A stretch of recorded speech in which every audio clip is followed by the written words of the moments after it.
Imagine कीजिए कि आपको एक घने जंगल में अकेला छोड़ दिया जाए, जहां ना गूगल मैप्स है और ना ही कोई ऐप। वहां जिंदा रहने के लिए आपको यह जानना होगा कि कौन सा फल जहरीला है, हवा का रुख क्या कहता है और कदमों के निशानों से शिकारी का अंदाजा कैसे लगाया जाए।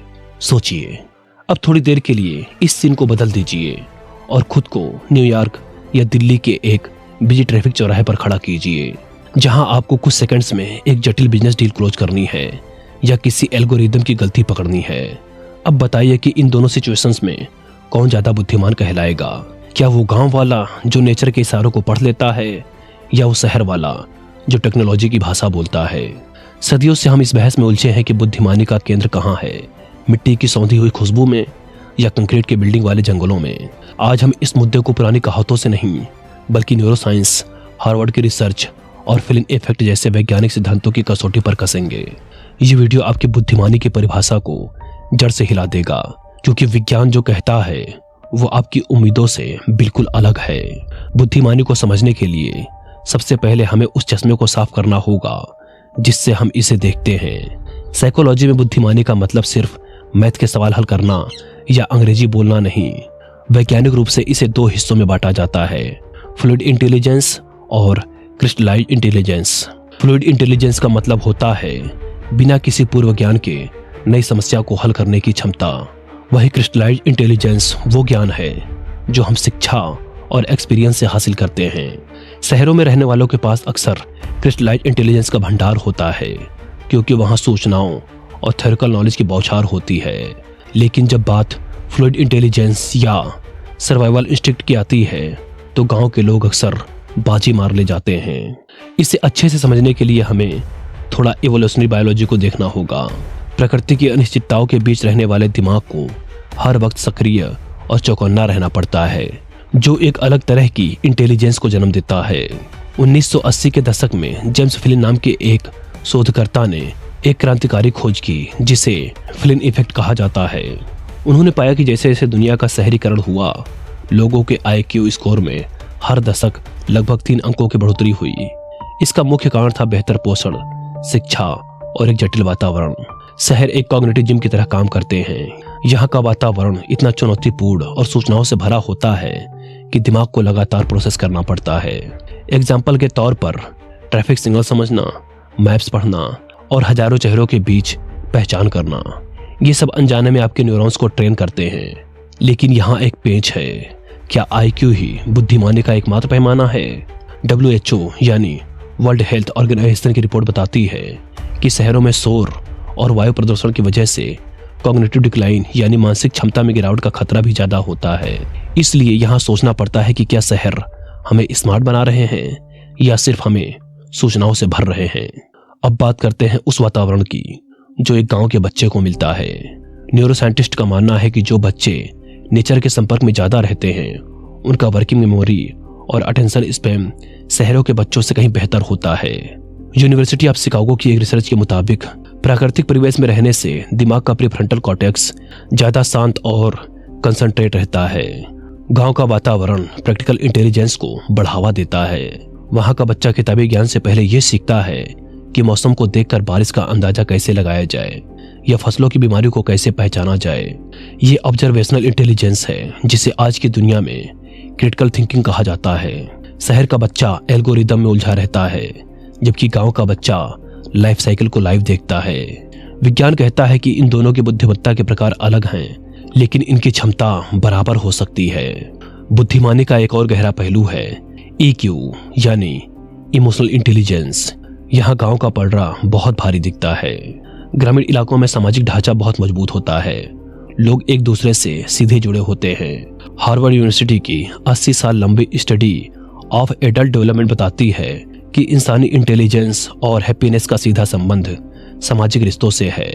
गांव में बड़ा होने वाला बच्चा एम्पैथी यानी सहानुभूति और सोशल नेविगेशन बेहतर तरीके से सीखता है, क्योंकि वहां पूरा गांव एक परिवार की तरह व्यवहार करता है।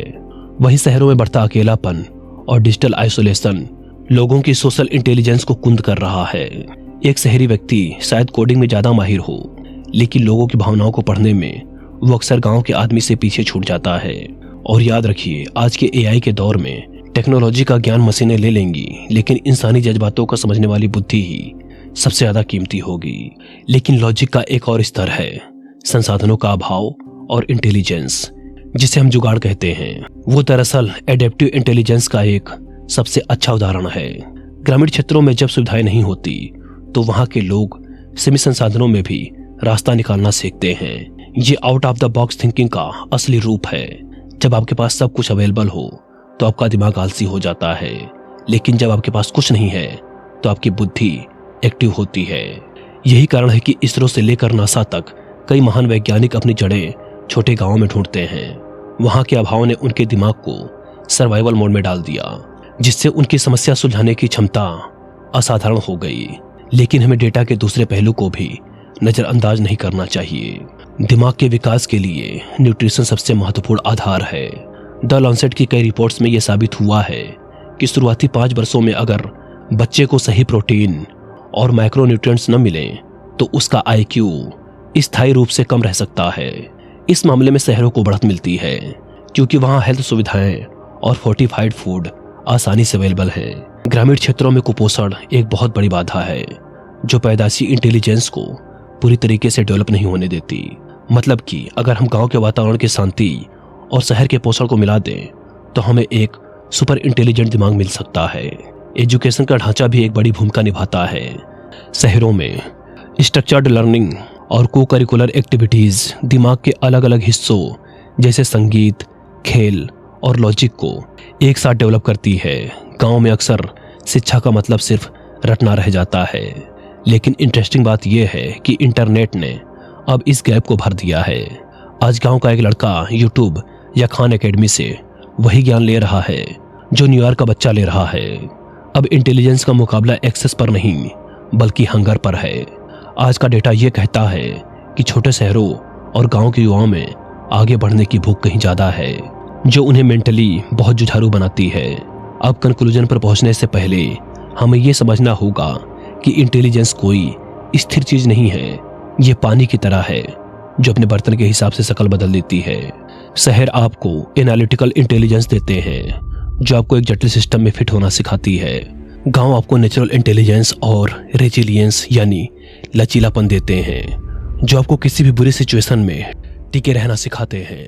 अगर आप शहर में हैं और सोचते हैं कि आप गांव वालों से ज़्यादा स्मार्ट हैं, तो याद रखिए कि बिना बिजली और इंटरनेट के आप शायद एक भी दिन सरवाइव न कर पाएं। और अगर आप गांव में हैं और खुद को कमतर समझते हैं तो जान लीजिए कि आपकी ऑब्जर्वेशन पावर शहर के किसी भी डेटा साइंटिस्ट से ज़्यादा सटीक हो सकती है। तो अब आखिर में सवाल ये आता है कि सबसे ज़्यादा बुद्धिमान कौन है। विज्ञान का अंतिम फैसला ये है कि इंटेलिजेंस जगह की मोहताज नहीं है बल्कि चुनौतियों की पैदावार है। जहाँ चुनौतियाँ ज़्यादा होंगी वहाँ दिमाग ज़्यादा विकसित होगा। शहर में चुनौतियाँ सामाजिक और तकनीकी हैं, गांव में चुनौतियाँ प्राकृतिक और आर्थिक हैं। सबसे ज़्यादा सफल वो लोग होते हैं जो हाइब्रिड बुद्धि के मालिक होते हैं, जिनके पास गांव की सादगी और धैर्य है और शहर की रफ्तार और तकनीकी। ये वीडियो सिर्फ एक कंपेयर नहीं है, ये आपके लिए गायना था। अब सोचिए कि आप जहाँ भी हैं, क्या आप अपने वातावरण का इस्तेमाल अपने दिमाग को चुनौती देने के लिए कर रहे हैं, या आप सुविधाओं के बीच सो रहे हैं या अभाव के बीच रो रहे हैं।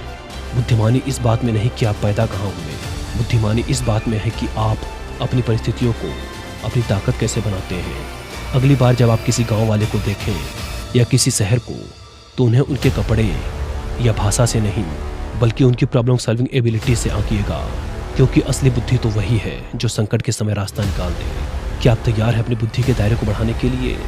अब चाहे आप खेत में हो या दफ्तर में, याद रखिएगा दिमाग एक पैराशूट की तरह है। यह तभी काम करता है जब यह खुला हो।